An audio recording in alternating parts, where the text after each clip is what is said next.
Forerunner 945 Heat and Altitude Acclimation. This feature benefits you to see how you are adapting to training in the heat and training at a high altitude. Purpose: it helps you to define the corrections to your VO2 max based on heat and altitude acclimation. This feature can be found from the training status widget. Heat acclimation. It shows a percent 1 to 100% on the watch screen. 90% is the best heat acclimation for current activity, and 86% is the heat acclimation from the previous activity. Algorithm. The device uses 7 to 15 days training loads and weather data from Garmin Connect app.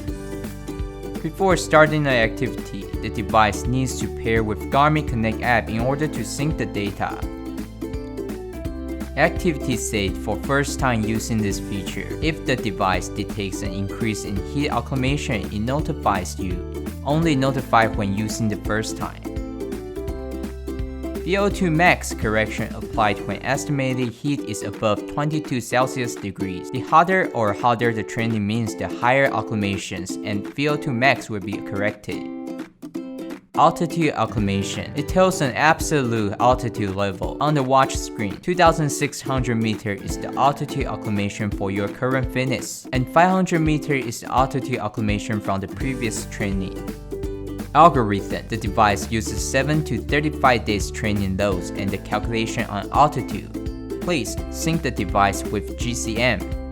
Activity set for first time using this feature. If the device detects an increase in altitude acclimation, it notifies you. Only notify when using the first time. VO2 max correction is applied in an altitude from 800 meters to 4,000 meters. The higher altitude acclimation means the better altitude performance acclimation.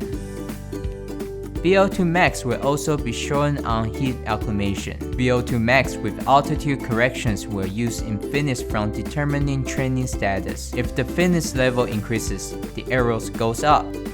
High altitude training can have a positive impact on your fitness, but you may notice a temporary VO2 max decline while exposed to high altitudes.